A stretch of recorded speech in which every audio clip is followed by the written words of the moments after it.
Bonjour tout le monde, Jean Nadeau ici, auteur, conférencier, générateur d'actions et gentil distributeur de coups de pied au derrière. Bienvenue à cette 4e capsule vidéo que je produis pour les2heures.com. Je vous rejoins probablement en vacances ou sur le point de l'être, un moment privilégié à passer en famille et avec nos enfants. Et aujourd'hui, c'est de notre relation avec eux, avec nos enfants, dont j'aimerais vous parler. Je vous présente quelques réflexions qui me semblent, comme parent, je suis parent d'une grande fille de 26 ans et d'un petit garçon de 8 ans, qui me semblent à moi importantes à partager et à se rappeler comme parent. Et la première réflexion, je crois que nous sommes et que nous devons demeurer avant tout les parents de nos enfants et non pas être leur meilleur ami. Ce qui ne nous empêche pas, par contre, de jouer avec eux, de jouer beaucoup avec eux, de rire avec eux, et non pas seulement de s'écraser devant la télévision en même temps qu'on répond à nos courriels sur notre iPhone. On doit aussi leur parler. Parlez à vos enfants. Souvent, je demande aux gens de lever la main dans mes conférences à savoir qui sont parents. Plein de mains se lèvent et je demande aux gens, laissez la main levée celles et ceux pour qui vos enfants sont ce que vous avez de plus important.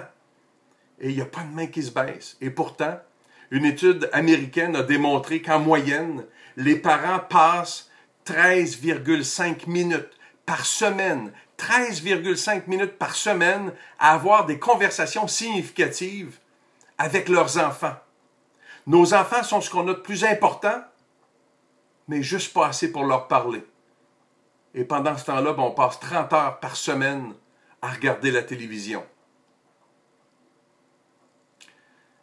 Dire non à nos enfants est non seulement possible, mais aussi souhaitable dans bien des cas.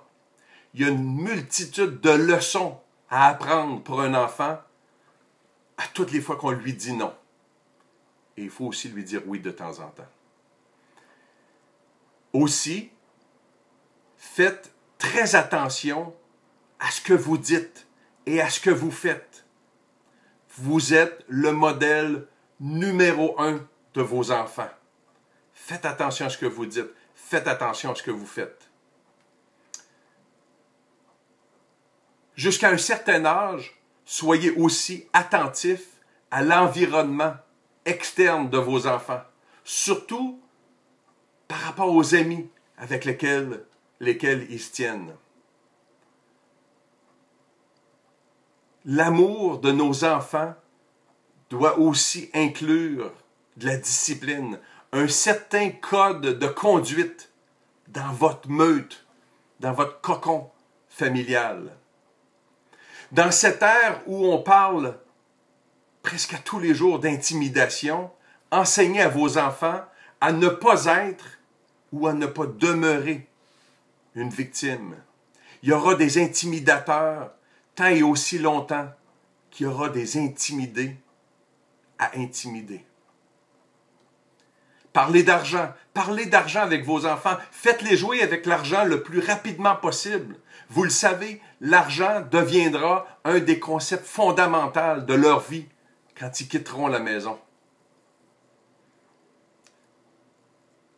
Vos enfants sont spéciaux. Ils sont spéciaux pour vous. Mais le jour où ils quitteront la maison, ils vont se rendre assez rapidement compte qu'ils n'ont rien de si exceptionnel que ça par rapport aux autres spéciaux qu'ils vont rencontrer dans la société. Ne faites pas de l'over spécial. Enfin, n'élevez pas votre enfant, mais plutôt préparez l'adulte qu'il ou qu'elle sera demain, un adulte responsable, intègre et honnête. Être parent, je le dis souvent, être parent est à la fois un privilège, le plus grand privilège qui soit à mes yeux, et aussi un privilège et aussi une responsabilité. Et encore là, à mes yeux, la plus grande responsabilité qui soit. Si vous n'êtes pas prêt à prendre les responsabilités qui viennent avec le fait d'être parent, ben vous ne devriez pas, à mes yeux, jouir du privilège. Maintenant, fermez l'ordinateur et allez dire à vos enfants que vous les aimez. Bonnes vacances tout le monde. Au revoir.